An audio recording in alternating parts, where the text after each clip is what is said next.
high atop the pastoral center of the Diocese of Camden, you're listening to Talking Catholic. Hi, everybody, and welcome to another edition of Talking Catholic. I'm Jen Mauro, and with me, as always, Mike Walsh. I really want to change that, by the way. I feel What? like I think you know we've done a lot of podcasts together now over the last couple of years. I think you occasionally need a different co-host. Oh, I thought you were saying my intro. I thought you were gonna pick up because I sometimes have like that pitchy dog noise, like "Hi, everybody." No, I think the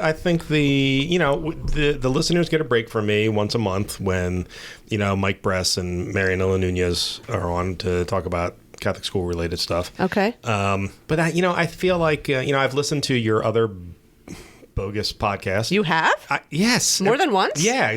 I got to say, Domestic Church Media does a great job of forcing me to look at it on their video feed. Or Yeah, they do. Their Facebook feed. They do a good job. Yeah. Shout out to Jim Manfredonia, who does a great job marketing all the Domestic Church Media content. Mm-hmm. But for some reason, you show up and your co-hosts show up multiple times.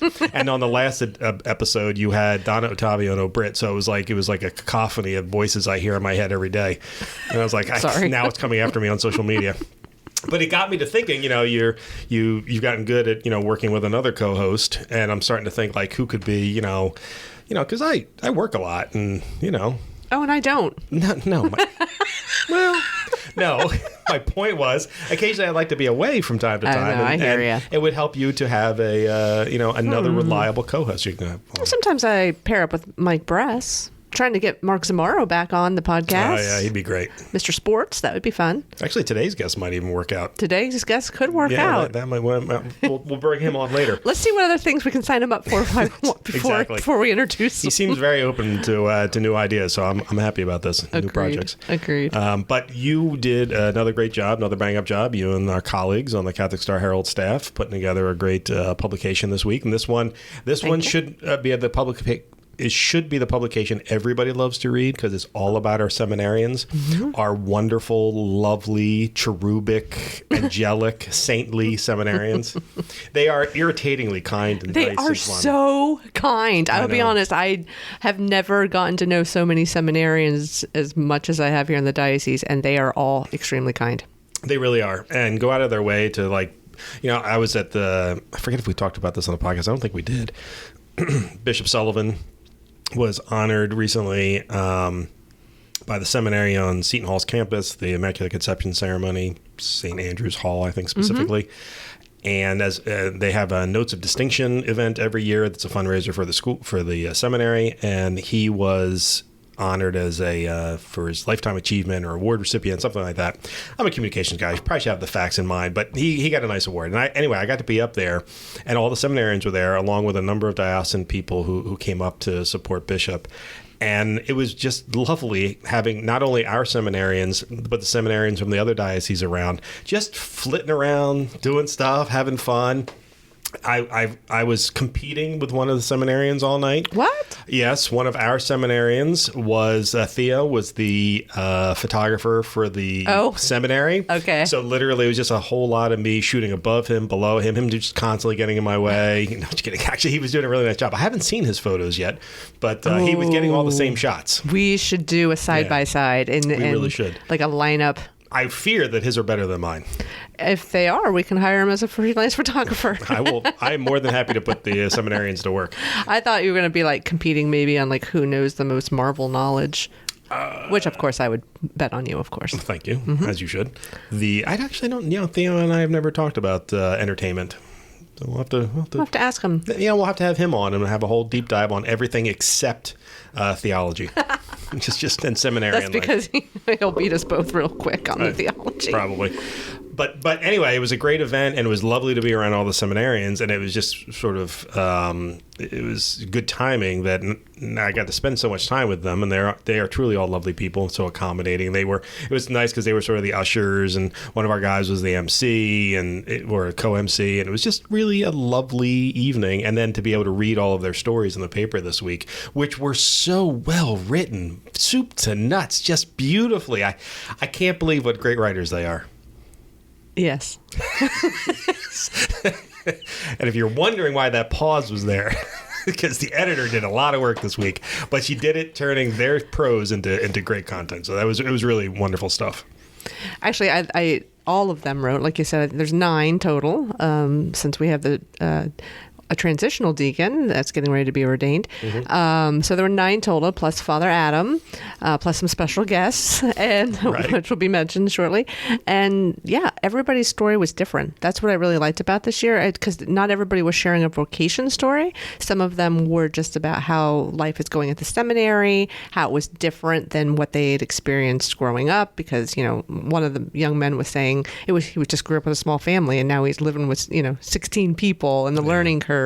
So each story is shockingly different and very enjoyable. I also appreciate the fact that instead of just having headshots of each of the guys, we also included sort of action shots of them in the community, which was it was nice to see, because it's first of all, when the seminarians, and I hope this is true for all seminarians, when the seminarians are out in public, they get flocked to, because people just love to talk to them and see them and wish them well and let them know that they're praying for them and things like that. But they're very engaging folks. They are the reason that I've come to realize that not only could I never be a priest for a lot of reasons, I cannot be a member of the clergy in any capacity, because they are so open to talking to people and engaging with people. And when I see people, as you well know, I want to go to the other side of the street. Right. And you do. And I do. I mean, you have literally turned around and walked away from me. Yeah, that has happened. If it's too early in the morning and I see Jen come, it's like I'm going on the other side of the building. No. But yes. these guys are I'm hoping that this is the beginning of a path for them to really be very special priests in our diocese. So it was great to be a part of. Well, the vocations issue is one of my favorite issues of the year, actually. That, and believe it or not, the graduation issue. I don't not believe it or not because I don't like our high schools. I love our high schools just because of how much work it is. Right. But it's always beautiful. Isn't that always the case? The thing you work hardest on, the thing you probably have maybe uttered 1 or 2 crosswords about in your life, but when it's all finished, you're like, oh boy, that's a nice piece of business. But the vocations issue I love because of the content. The graduation issue I love for the content and the photos because it's always beautiful. Yeah. Yeah, and they're not all mine this time. Some were submissions, and they turned out really well. For the vocations issue? Yeah. Yeah. Yeah. Matter of fact, we had a couple of ones of our seminarians smiling so broadly. It's really nice. A lot of those are World Youth Day. Yeah. And I love seeing them with like their counterparts from around the different. Is it Theo? Maybe it is Theo. That was talking about in his column about meeting Germans and praying in German together. So read that one because it was really cute too. Okay.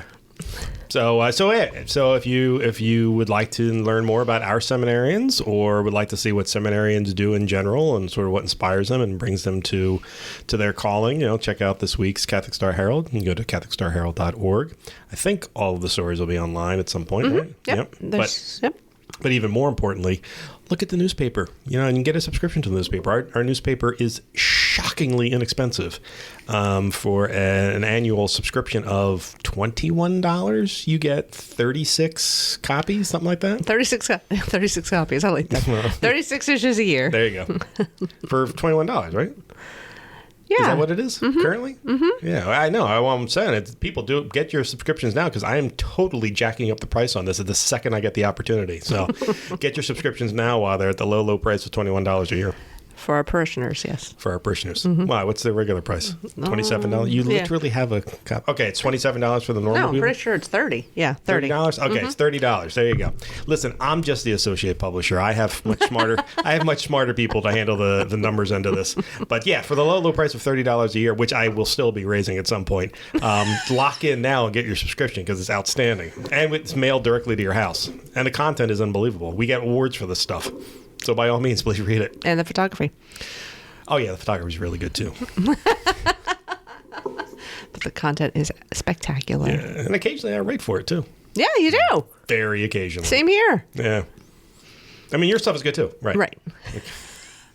So we should also mention the ordinations that are coming up. Oh, yeah. Listen, if you like seminarians, you're going to love priests because that's eventually what they become. And so we're having 2 sets of ordinations in the Diocese of Camden very soon for some of these seminarians. 2 of them are being ordained transitional deacons, Timmy and Tommy.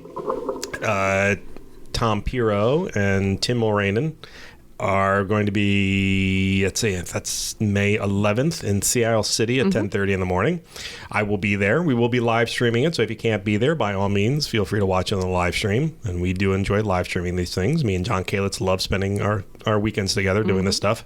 And then the following weekend, Deacon Ricardo, whose name I can't remember, Lozano Cruz, is being ordained a priest of the Diocese of Camden on May 18th at 10:30 a.m. at the Cathedral in Camden.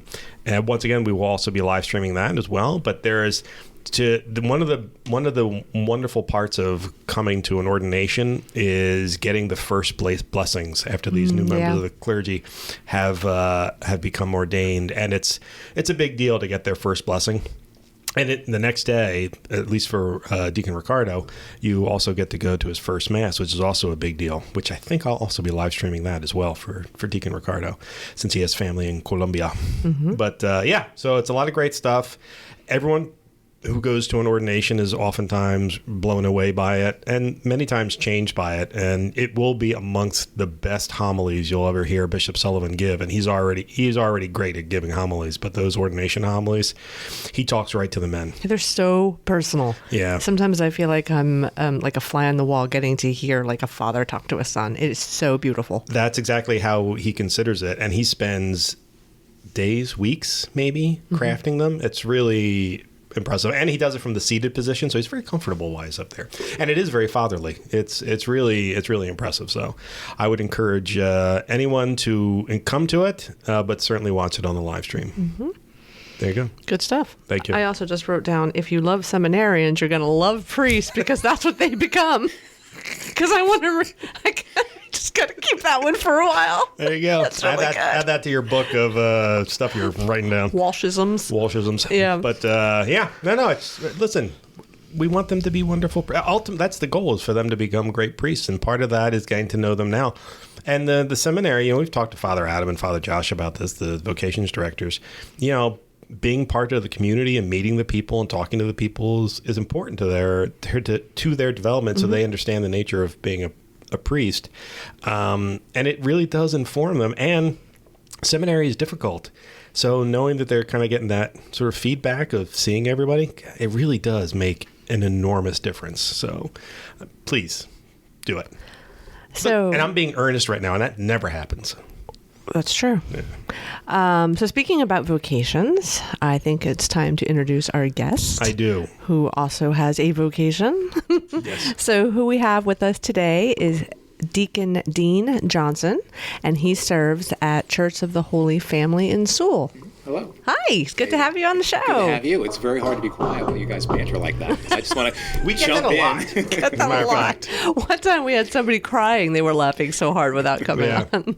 And some people just ignore the "don't talk yet" and just chime in. Right. I almost did. Yeah. You showed excellent self-control, so thank you for that. Yeah. Especially on they become priests eventually. Yes, right? I mean, that was a classic. Look, that should be the new vocation. That's a t-shirt, bumper sticker. Yes. Please, somebody talk to Kalitz. I'll talk to Kalitz and have that passed along to Father Adam and Father Josh. Please do. So, Deacon, thank you very much for joining us today. We unfortunately, for reasons I don't have a good answer for, we don't get to have deacons on the podcast very often. I can only count like 3 maybe. It is unfortunate. It is unfortunate because we have a lot of great deacons in the diocese. And a lot of great deacon stories. Yeah, they really are. Yeah. And they're very unique. There's no similarity between a seminarian story and a deacon story. There's always a lot of drama in deacon stories, and that's what I like. When you drama, I got drama for you. I had faith in you. I had faith that you'd be bringing it forward. So tell us, first of all, how long have you been a deacon? So I was ordained in October 24th, 2020. So it'll be only 4 years this October, right in the middle of the pandemic. Oh, wow. It was, speaking of ordinations, a memorable event, unforgettable. But being in the pandemic was even more unforgettable. We were only allowed to have like 6 guests. Whereas you go to, if you go to the ordination on the, 18th, yep. It's going to be packed. Right. We had to wear masks. And we as a group, so I was ordained with 12 other men, and we purchased a mask with the Diaconate cross on it. Nice. So that was kind of cool. That is cool. But yeah, it was kind of odd.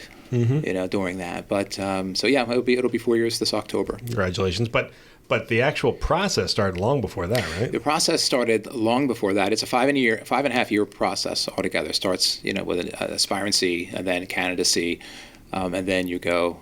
So yeah, it was like 5 years of schooling. Really, we would have in the Diaconate Center in Camden, the old Sacred Heart. Yeah. We would have Tuesday, Thursday classes taught by deacons, priests, and it was fantastic, and then we would have like one Saturday a month where we would just talk more of spiritual things as opposed to the more intellectual side of things for learning Old Testament, New Testament, Catholic theology, moral theology, social justice, Christology, go on and on. Mm-hmm.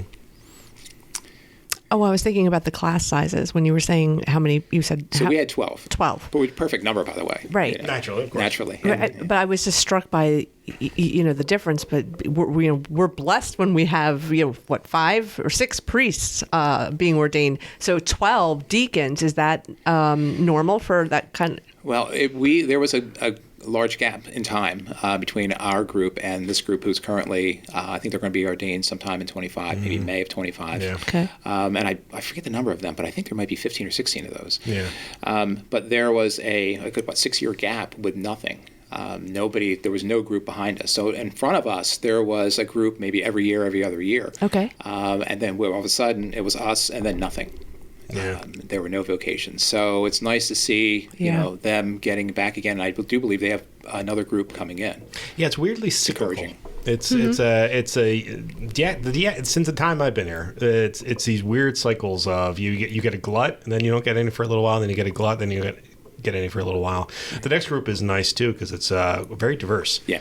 It's a lot of Hispanic guys in there too, which is rare actually. We don't have a lot of Hispanic ordained Hispanic deacons right now. Right. So it's great. I remember meeting one of the men that's going to be coming up in 2025, you said, right? Mm-hmm. Also a Hispanic man. I remember speaking with him and his wife, and they were actually discussing how the diaconate actually maybe kind of turns into a family affair because the family's along with you on the ride to being a diaconate. Is that something that you experience? Well, the wife holds all the power. The wife has to agree, has to write a letter to the bishop saying that I give my permission for my husband to become a deacon. So fortunately, my wife was in most of the classes. So the wives were invited to the classes, and she attended all of them, which she giggled when I would have to take a test. She could just sit there and look at me and go, I don't have to take that. But I was blessed that she wanted to participate. So it was very family. We would come home and just, couldn't go to sleep because we were talking about what we had learned, and we were just, and talking to our kids about it. And they were all very, I have 5 children, and they're all very supportive. Oh man, I can only imagine how that would help everybody grow in faith, because if you're all speaking about this a similar thing, like those conversations, like you said, must just gone into the night. Well, it's funny. My 6-year-old grandson, he talks about my homily all the time, and I'll say, well, what did you hear? And he'll say, something like, you mentioned baseball. Okay. Or, something completely irrelevant. But it's like, okay, I'll take it. That's cute. Well, that's one of the joys of the diaconate is the ability to preach. I'm at a parish right now where I don't get a lot of diaconate preaching, and I kind of miss it because there's you're getting a different perspective on our faith and our culture from someone who's living a secular life as a clergy member. And it really, I find that they tend to shine, a different light in different areas than maybe the priest would. Is that something you've sort of I'm very fortunate that I have a pastor who, allows me to preach minimally once a month, sometimes twice if, during Holy Week, Good Friday, I was able to preach. Nice. I can bring my family perspective, my children, the experiences that you have, good and bad, with the kids, the craziness of that, teaching life, secular life, bringing into that. And I think, people can connect. I'm not saying people can't connect with what the priest is saying. I think they absolutely can. Sure. But you're like that perspective of, the family man, if you will. Yeah. Mm-hmm. So let's talk about your journey a little bit. I will admit that actually your pastor and I, before I took the job in the diocese, your current pastor, he and I had a discussion about me joining the diaconate, and we went to dinner went to lunch in Cherry Hill, had a big long conversation about it. It was really impactful, and it helped me to realize that no, I was not made to be a diacon. It's funny because if that were the approach that I got, I would probably be the same thing. Yeah. I'd probably just don't wine me and dine me. So, yeah. So I was a lapsed Catholic for quite some time. As a matter of fact, my wife and I met in a Methodist church. So we were church hopping all over the place and found something was missing. Later, of course, we realized it's the presence of Christ in the Eucharist. So at one point, we finally decided to go back to the Catholic Church. Sherry my wife went through RCIA. I had about a half-hour confession with a priest, coming back, and we got immediately involved, teaching CCD. I got involved in music ministry, lector. So I've always I did vacation Bible school, things like that. So I was always involved, and I was we were at Mary Mother of Mercy was my home parish. It was Queen of Peace in Pittman and Lady of Lourdes in Glassboro, and they merged together. So I had a priest come up to me in the parking lot. He goes, Dean, I think you would make a great deacon. And I laughed and laughed and laughed. I literally belly laughed right in the poor guy's face.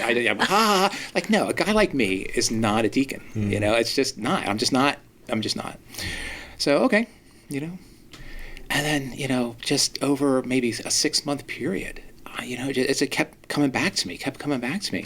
And they say, a seed grows, and it really does. I mean, it sounds cliche, but, so I'm talking to my wife. I'm like, well, they're having this meeting. She goes, yeah, what do you think? I think you try it out, It's discernment means discerning, start going, and if it doesn't feel right, it doesn't feel right. At the time, I was teaching at Rowan University. I was teaching as an adjunct creative writing. And the diaconate was on Tuesdays and Thursdays. Well, all my classes were on Tuesdays and Thursdays. So I ended up stopping to do that to start diaconate. And the more classes I took, the more I learned about our church, the more I fell in love with her. Yeah. And the more I understood things. I started reading encyclicals and started reading the church fathers.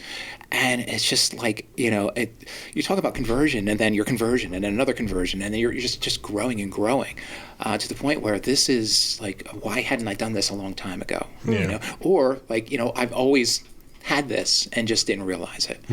And we would look forward to those classes going. I miss it. I mean, I've been I'll be 4 years a deacon now, and I miss those classes. Just that growing. And then but I mean, through reading and other things we can do that. But just that that moment of falling in love. It's amazing. And now I'm a deacon, and now I can share that, and I love being a deacon. I mean, it's great. Holy Family is a fantastic place. The parishioners are amazing. I've never felt uncomfortable one day being there. Even the first day, people were, greeting me, and it's just, and I can just, get involved in whatever in a ministry, which it's a bunch of them, but it's wonderful. For those who don't know, what are some of the aspects that a deacon can do? So, one of my favorite aspects, baptisms. I love doing baptisms. As they're just it's joyous. The families are there. The children are there, and they, some scream, some cry, some look at you what the heck are you doing to me right now? It's great. So we do baptisms. Funerals. We can serve at funerals outside of the mass. The committal rite. One of my deepest memories is my aunt, my mother's mother, passed away a while ago, and the family asked me to serve. So this was down at St. Vincent's, and so I called Father Marsh. He was down there, and he was like, "Oh, absolutely, ask permission." Absolutely. He goes, "Do you want to do the homily too?" Oh. And I'm like, okay. He goes, you think family want that? Well, yeah, I guess they would. I was not prepared for that at all. But I mean, I had time to prepare. But it was wonderful. Right. I could lay up my aunt to rest. I was able to do the graveside right. It was so impactful. So that is impactful.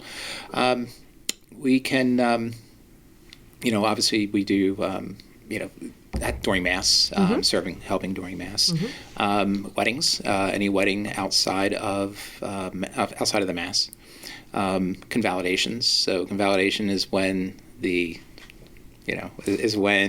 Catholics are not married in the church itself. And they're always wonderful to do as well. Yeah.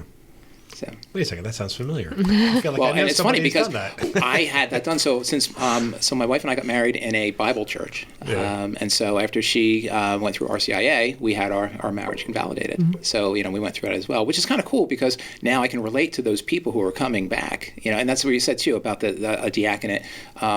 Homily versus a priest. So I've gone through this process. My wife went through RCI process. So when I'm talking to them, and I'm talking, happened like last year, I had people talking to me about marriage convalidation.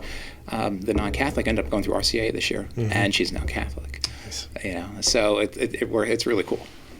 My husband and I also had convalidation, and not only was it beautiful, like you said, it was kind of a way to evangelize to others who maybe don't understand the Catholic Church. Yeah. So. And baptism is a great time to evangelize, because you have, and I've had somebody come up to me. He's like, well, I'm a Presbyterian, or I'm and I kind of understand now because they have these preconceived notions of what the Catholic Church is. If we pray to the saints, what do you pray to the saints for? You know, but if I explain it, they're like, oh, okay, like pray for me, I'll pray for you. Let's have St. Mark, whose day is today, pray for. He's one of my go-tos. Oh, there you go. Nice. Have them pray for you as well. They're like, oh, that makes sense. Yeah. Come to the Catholic Church. Come home. That's true. That's something Bishop Sullivan talks about all the time, is that, when you have these big events, regardless of what the event is, a funeral, a wedding, an ordination, any of these things, you're going to get a lot of non-Catholics or lapsed Catholics there. This is your opportunity to invite them back. So don't be hostile to them. Don't be, don't make it more problematic for them to come back. Don't make them feel bad about it. Encourage them to come back. Give them the opportunities to lay. It may not happen for another 6 months or a year or something like that, but if you lay that groundwork by being welcoming and showing them the beauty that is the church and being a part of it, it really welcomes them back in. Yeah. How do you think that some of the gifts you have as a deacon translate into you teaching? You said RCIA, right? Yeah. Yeah. Well, I think so. As a profession, I'm a teacher. So I think that helps a lot. But I think it was Mike was saying, he can't talk to people and he can't listen to people. I think that's what I got out of it. You nailed it. 100% nailed it. Walking to the other side of the street. As a that's your next bumper sticker. As a deacon, you're doing the opposite. You're walking across the street to the person. And I think, gifts and talents. It's a matter of listening, stopping, and believe me, like a deacon isn't just a deacon on Sunday. It's not a part-time job. A deacon is not the things that I do that I mentioned, the weddings, baptism, funerals. It's who you are. And I know I do a lot of diaconate service in my job, listening to students. They don't know that. That I'm doing diaconate, because I'm in a public school, I'm not going to say anything. I'm like, oh, it's not dogmatic or anything like that. Right. But it's, who you are. It's stopping. It's listening. It's not saying, I'll talk to you later. It's saying, I have something to do, but I'm going to put that on hold so that I can cross that side of the street, and listen. So I think a lot of that is helpful in RCIA. Honesty, being like, telling my honest story, not trying to be, I don't want to say overly pious, but overly pious, being truthful, natural, comfortable. And once they get comfortable, they're excited about it. So just as in a similar way, not just but as a priest is a priest, that is his way of life. A deacon, that is your way of life. Exactly. It is a way of life, and there's no getting away from it. And it's just who you are. And part of it, I believe, it is part of the graces that we receive at Holy Orders. It's those graces that give us the ability to do that. I don't know if I could have done it without it, because I used to be a street crosser as well. It's easy. So it's home for me, you're saying? The idea of being aloof, is wonderful. The Irish exit from the gatherings, right, where you just sneak off. Yeah. My language. But now, but now it's just like stopping, listening, judgmental free, and allowing them and then pointing them in the directions. I don't have the answers, but I can find you your resources, or I can help you find resources. I can help you find where you can find those answers. Do you feel like those strengths were hidden in you that the diaconate process brought out, or were these things you learned as part of the diaconate process? All the above. Okay. I think a little of both. I like I said, I do believe that the graces definitely, push things out to the upper, echelon. I think, these skills that I had learned in college or learned through trial and error while teaching, what worked, what didn't work. But then again, before I would have to listen, so I'd have somebody come to me, Mr. Johnson, I got something to tell you. And my stomach starts just tightening up because I'm thinking, this is my prep. I want to get a snack. I want to get, some water. I want to take a walk. I want to do this. I want to do this. But now I'm sitting here listening, Whereas I think the graces, take that away and saying, no, this is who you are now. You'll get water later eventually. You'll that kind of thing. So I think the graces help with that. Yeah.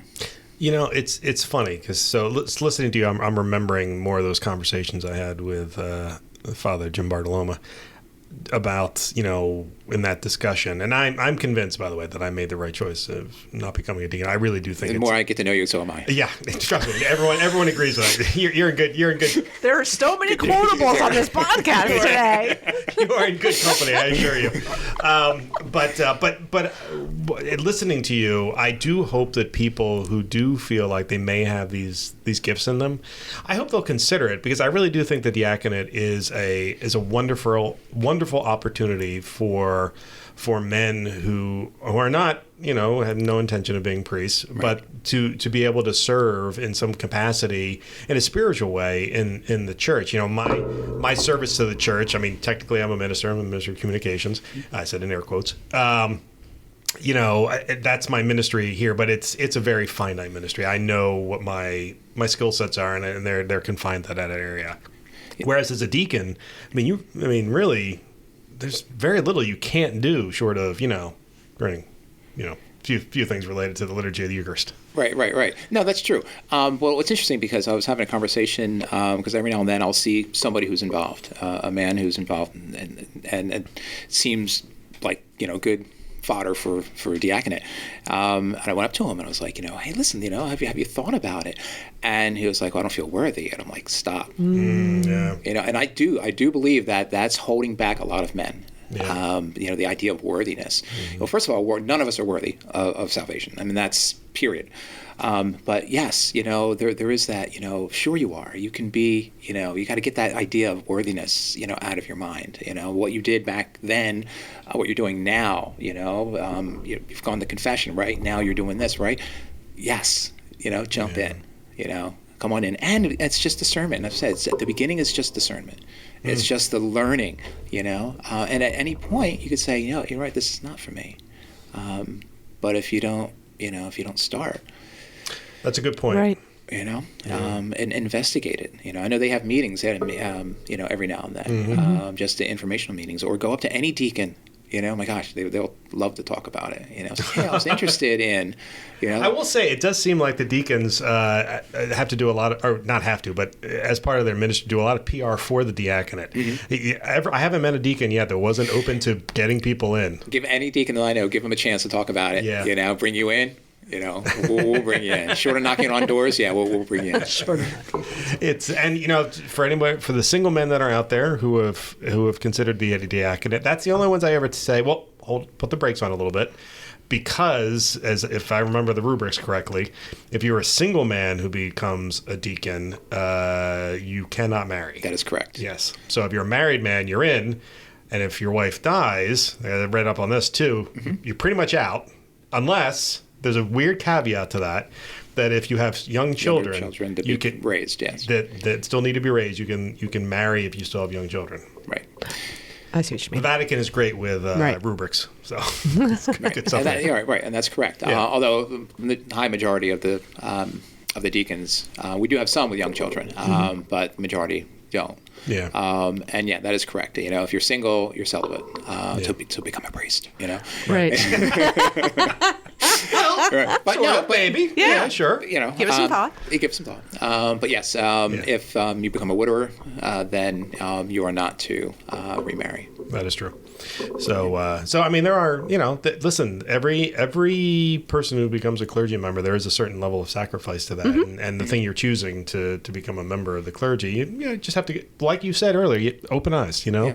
It's a discernment process. So you really want to understand all those sort of smaller elements. Right. I remember one of the things they asked my wife, because we also have to go through an interview, both husband and wife. Okay. We do it here in Camden.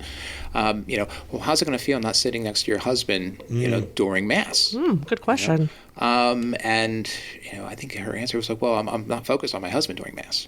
Good answer. Oh, great answer. And it's like, it's right, and she'll come to Mass, and we'll sign a peace, we'll look at each other and nod. My daughter nod, and then so I think that was the best answer ever. That's you guys sound like you make a great team. We're a good team. Yeah, I don't think I could have done it without her. Actually, without that support, right? 100%. I will say, of the deacons I know, they all say the exact same thing. Having a supportive wife really does make all the difference in the world. And I've met a number of the wives, and they are saintly folk. Oh my gosh, they're fantastic. Yeah. Well, I'm thinking that your schedule can fluctuate often, so you have to have. Yeah, well, I mean, just your regular routine. So, right. Sunday morning. So it's like, am I doing 8 and 10 or 10, 11:30, or I'm doing, Saturday afternoon, 4:30. And then Sherry's like, all right, so, I guess if you're doing 11 o'clock, I'll go shopping at 9 o'clock, and then, then I'll go to 11:30 Mass, and then, but wait a minute, you have 11:30 and baptism, so then I'll go later, and then, so it works, It's just, we constantly, working as a team. Now this weekend, we have a diaconate retreat, which tomorrow night we're going to go down and over to Malvern. Okay. Over. Is it? We'll call it over. You're going I think left. it's kind of up and over. Yeah, we're going left. We're going left. Let's go west. Young Deacon. So we get to go. And we're That's both nice. looking forward to that. And it's for deacons, deacon wives, and I believe the candidates are going to be there as well. Oh, nice. So I'm really looking forward to this weekend. It's a turn off the cell phone, with the exception of a couple times because I got to check on the kids. And, Sure. Right. But leaving it in the room, just quieting, and Malvern's beautiful. I don't know if you've been. I've never been there. Neither have I. Have you? Really? I've actively avoided it, and I really should stop doing that. You need to stop doing that. It's just the grounds are gorgeous. I would like to There's go. a beautiful grotto with the Blessed Mother, and just sit there and do a rosary. It's just like surrounded by nature, hills. It's beautiful. I really do. Deer. Yearning for running streams. It's fantastic. That's my kind of place. Yeah. In high school or in college, I guess it was, a number of my college friends would go there, and they would go there for the purpose of only drinking in the rooms. And I don't know, that kind of soured it on me. I was like, you know what? If that's what's going on there, I'm not interested. But it was only until a couple of years ago somebody brought up Malvern to me again, and I still had that college expectation of Malvern. And now I find out that it's this beautiful, lovely, bucolic area. Yeah. Yeah, I would like to go. We could have a staff retreat there. You could. For one day, not a week. We can do it like a Well, no, 1 day. just an staff overnight, retreat. like a weekend. We're just on a weekend. I don't want to spend the overnights on my staff, but or any of my colleagues for that matter. Matter of fact, I need to do silent retreat by myself somewhere. You silent retreat By myself. But no, to your point, I have heard lots of great things about Malvern, and to our listeners, if you haven't considered it, but you've heard it as well, if you don't count my college friends, I've only heard wonderful things about it, so you really should consider it. Yeah. Do you mind me asking what age group your kids are in? Because you said you have 5. My personal children? Mm-hmm. Oh, yeah. Yes, your personal children. So as a teacher for 34 years. Gotcha. I'm just curious. When people say your kids. So my little son's 31. Okay. I have a daughter, Hannah, who is, Zachary, 31. Hannah, 29. Let's see. Ethan is 23. Would be 23. Amory is 21. And Juna is 16. Oh, wow. Very nice. Yeah. I asked also because you were saying when you were going through the diaconate, so I'm trying to, in my mind, think how young they were to see, like, were they open to learning from you? Like, because they were too little, but they weren't too little for the most part. Yeah, right. you could share with them and things like that. Yep. Exactly. Which probably made it a little easier as well with, like, childcare and things like that when going through and the older diaconate. ones to watch the younger ones. There you go. So that was very helpful because we, like I said, Tuesdays, Thursdays we'd be out. For maybe stop at Wawa, get our coffee, go to Diaconate. It's a regular thing. Now, I've never gotten the impression of you as being the shy and retiring type. And I say that because you are actually the subject of one of my favorite photos of all time that I took for the diocese. I don't know if it made it in the paper or not. And I'm not entirely certain if it ever made it I'm lost too. I'm a really kind of a little nervous where he's going I know, with this. I'm getting excited. No, Spoiler. but I sent you the photo and you didn't use it in the paper.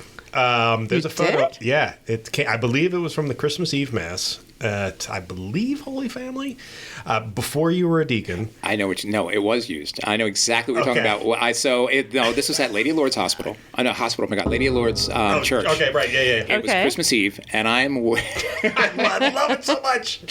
So my whole family's in the first row. All the kids. It's like 7 of us, and I think my grandkid might have been there. I mean, I'm wearing a Santa Claus coat now with pictures of Santa Claus all over it, and I'm in all red, and I have the beard. A beautiful suit. I mean, it's a gorgeous. It was a Santa, like a Santa suit, but not a Santa suit. But a suit, like a suit jacket. with Santa. Not a Santa suit like cold burrow fur. Yeah. It was like a suit jacket with Santas on it. And you definitely used it. Maybe I saw it online, but I probably have it in my phone because it was one of those things where I'm like, I gotta save this. I probably have it on my. Actually, I know I have it on my. Because that's how I sent it to her. I don't remember seeing it the other day. Okay, that one may have to go on. Okay, we're gonna have to put social media stuff. So my wife works at Guardian Angel Regional in with Paulsboro. Yeah. Mm-hmm. And so I've been fortunate to be able to do retreats for them. So I've been doing Lenten retreats and Advent retreats. And when I do the Advent retreat, I have my cleric on, the collar and everything, and I wear that jacket, and it's always a hit. Well, that's the thing. So I bring this up in a way that only can be done on an audio form. You are a unique looking human being as well. And I don't know how to take that. In the best way possible. Because is there a best way? Because here's the way. There is. Here's the deal. That lineup of deacons, right? When you were ordained, all right, there were a lot of great deacons up there, but the eyes were drawn to just one person the entire time, and that's been the same way through every step of the pack. So, I mean, do you mind us talking about sort of the uniqueness? My ears are red, but that's fine. No. When I first saw you, and I think this was Carl Peters told me you were a college professor. I was like, yep, checks out. Yeah. So he's got a nice long beard. Always great hair, fantastic hair. Mm-hmm. I got to tell you, but earrings on both ears. Mm-hmm. I think they have crosses on them though. They're pretty cool. 2 of them have crosses. Yeah, it's pretty cool. Oh, well, you really notice it. Mm-hmm. We're journalists. We're very observant. And then you got the tats up the arms. Right. And just to go a little further, you are in a snazzy suit vest right now. Very with a nice artistic tie. You are the very definition of a style plate, Mm-hmm. a fashion plate, and I love that because that's one of the unique elements of being a deacon, that you can have that sort of thing. I mean, yes, you're in collar and jacket but not always in collar and jacket. So usually like RCIA, my first 3 or 4 meetings with them, I'm always wearing the collar and everything. But after a while, I'm coming right from work, and they see me as a person. So, sometimes I wear it, sometimes I don't. I mean, there are some dioceses in the country that they're not allowed to wear them. Right. A lot of them are that they don't allow their deacons to wear clerics. They have to just wear regular clothes. That's actually somewhat recent in this diocese, too. They're wearing the clerics? Wearing the clerics, yeah. Only, I think, during this administration. And really? I don't recall that I ever saw a deacon wearing clerics. But, it's interesting. Growing up, and I was raised in Mays Landings at St. Vincent's. I didn't know deacons existed. We never saw a deacon. I never saw a deacon until I returned to the church. Okay. Back in 2000 or 99 maybe. Mm-hmm. Yeah. I grew up with a great deacon. So Deacon Matt Hanrahan, he was one of the best. Matt Hammer? Hanrahan. Since passed, I don't think you would know him, but he was a great guy, and actually that's what. He was the reason I had sort of like the thought for many years about becoming a deacon. But the thing was, I looked at it from a very limited perspective because I only really ever interacted with deacons as part of the Mass. So it was the idea of being up on the altar and celebrating Mass and things like that, and wearing the garments and doing the thing. I never took into account the person-to-person stuff. Right. They walked into the sacristy. That was the last time you ever saw them. I was like, that's my kind of gig. Let me perform on the stage, do my thing, and then walk off. Stage. Well, Come on now. that's Stage. how my brain was. Michael. That's just what I mean. No, hold on. I didn't say it was a stage. I'm saying that's how I viewed it as a teenager. Deacon Dean Johnson is invited back every week. I think I just found my new co-host. I think you may have. But I never translated that into the actual spiritual nature. I always saw it, tactically, of what they were doing up there. I was like, oh yeah, I could definitely hold the thing and do the thing and talk the thing. It never occurred to me the pastoral elements of it. And talking to you now, you realize that certainly the liturgical stuff is important, but it sounds to me like you really make your bread and butter. Liturgical stuff is the icing on the cake. There's a great way of putting it. And it really is. It's the dessert of the meal. It's the I'm humbled to be able to be up, in the sanctuary. I'm humbled to be able to elevate the cup. It's a wonderful, humbling experience being, on my knees and the consecration is happening right there. Yeah. I'm just like, boom, And it's almost it's the dessert. It's the icing. And then everything else is everything else. It's the iceberg, I guess, too, right? The big crashing down there. Yeah. Although that being said, I still say to this day that the clerics or that the deacons have the best vestments. First of all, you get sleeves as opposed. We to do get sleeves. You get sleeves. You know why we have sleeves, though, right? No, actually, because we're workers. We actually need the sleeves to work. Of course, makes perfect sense. Oh. So he's got That the sleeves. does make perfect sense. Plus, sleeves. I love the fact I always thought the stole sideways, or diagonal rather, that pops. I really like it. I mean, from a fashion standpoint, the deacon wear is really cool. Like even to the point. I apologize, listeners. This is the kind of stuff I'm into. Not only do they have the sleeves, but they also have a unique embroidery, depending on the vestment you're right. You have a unique embroidery that kind of looks like an H across their chest, which looks fantastic. So I'm just telling you, if you want to look good up on the altar, not the stage, the altar. Thank you. You're think about the diaconate. Yeah. From a fashion standpoint. The Dalmatics are nice. What's that? What'd you say? The Dalmatics are nice. I do like. Listen, remember when I said I was looking into becoming a deacon for a second? The first thing I did was check out the vestments and see what everything is. By the way, since I'm on this path, do you have your own vestments or do you just use the parish vestments? Both. Okay. I did actually. I did go on. This is scaring me how much we're similar, but I did go on. So you have the rose. Yes. Right. So rose is used twice a year, right? And one's during Lent, one's during Advent. So since it's so infrequent, the parish doesn't have its on, so I was like, well, I'm not just going to wear, a pink or a rose, stole. I want the whole thing, Sure. So that was the first, the first Dalmatic I bought was that one. And I was like, yes.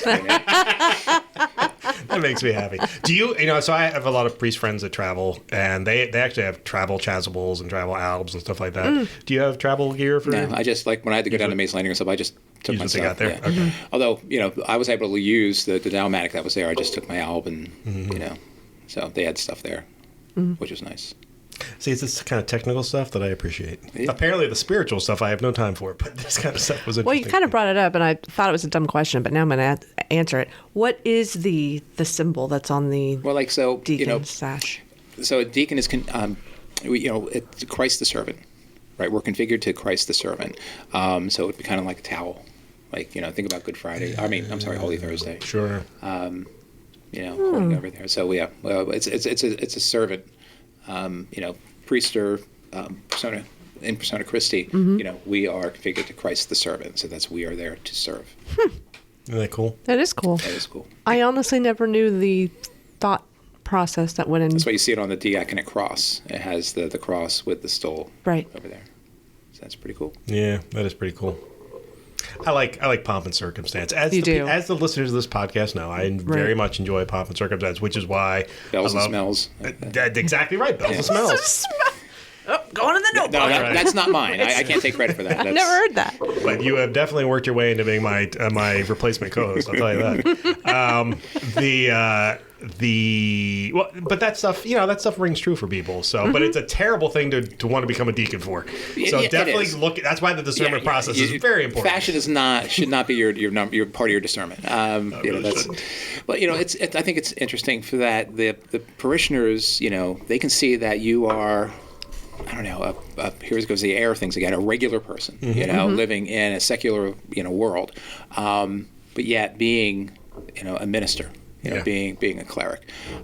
So I play music. I mentioned I was in music ministry, and we got pictures of that too. So yeah. I did see the picture I know because you're right in my face in Man Up. I'm right here, and he's literally right here, and I'm trying everything I can not to look at him or not to make a face. I'm like, That's how do I look hard. right now? He's like right on me. So I am in a band, and we played at an outdoor bar, bar restaurant, and I had a whole bunch of parishioners show up.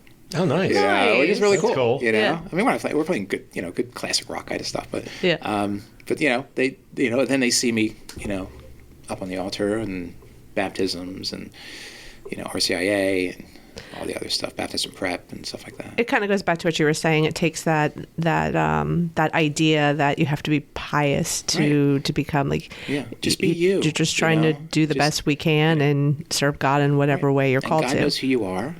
Just be you. Mm-hmm.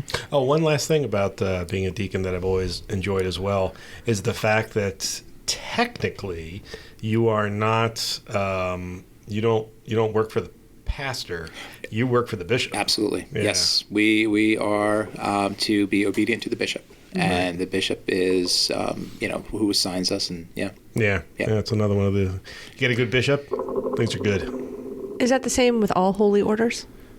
Well, technically, yeah. Oh no, the bishop is to the Pope. Oh, right. Yes, yes. But So that's holy orders. Oh no. Oh, good point. Okay, sorry. No, you're right. Yeah. That's because these are important questions. That's why we have this. Well, you're also a journalist, so you got to make sure you get all your information correct. I do write Follow South Jersey, and we're stationed in Bridgeton. FollowSouthJersey.com or check it out. And I'm also an educator. Like I said, mentioned before, 34 years. I'm retiring from public education at the end of this school year. Congratulations. After 34 years. Well done. To do journalism full time. Nice. Mm-hmm. I shouldn't say that in your company, though. Cause, no, that is not a problem. Well, she already was asking. It's like, can you cover it? No. It's not a problem. We, as Jen well knows, we put people to work constantly. Yeah. And sometimes we even pay them. Sometimes.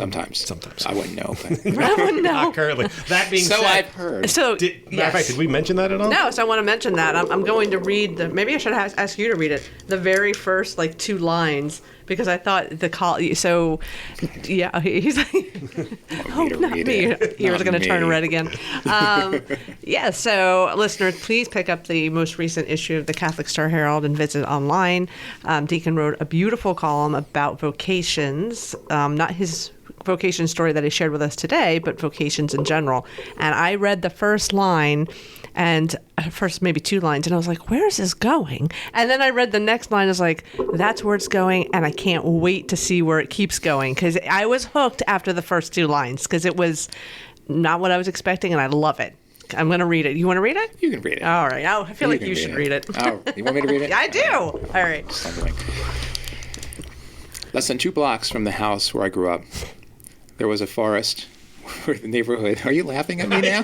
So I apologize. Obviously this is a thing you would listen into. If you watch this, you would just see him smirk. I know. I did not approve of that. Maybe because I was using a Garrison Keillor. Maybe it was the Garrison Keillor voice. Less than 2 blocks from the house. We don't have enough time left. You keep it in. I want to hear it. All right, real quick, please. Less than 2 blocks from the house where I grew up, there was a forest where the neighborhood kids would seek wild adventures, traversing an odyssey of wild animals, harrowing cliffs, and even quicksand. Actually, it was more like a small patch of woods, bunny rabbits and squirrels, slight inclines, and soft sand. But in the imagination of a young explorer, the escapades were real. I mean, come on. How can you not keep reading after that? Everybody, you have to pick up the latest issue and read that. Yes. And you'll hear Thank you. how it goes from the woods If I could on. if I could just say, the reason I was laughing was not because of the writing, nor was it because of the reading. It's just I just wasn't mentally prepared for the contrived nature of making the guy read his own writing. That was what I was. Oh, I had that planned for as soon as you said you were coming on the podcast. I wanted you to read it. I kind of wish you'd give me a Heads up would have been nice too over here. No. Then somebody may have said, no, I can't take that chance. Jeez. Oh my God! Another classic final few minutes of the episode. I appreciate that. Well, Deacon Dean Johnson, thank you so much for joining us. We really appreciate my pleasure. that. I had a great time. This is great. I have a sneaking suspicion this will not be the last time that listeners hear you, and I know for certain that it will not be the last time our readers read your writing, because I know Jen's already got a plan for that. So thank you very much for coming into the vault with us today. We really appreciate that. Jen, thank you very much for making all of this happen and for doing a great job on the Vocations edition, as always. And to our listeners, we will talk to you again next week. Thanks, everybody. See you.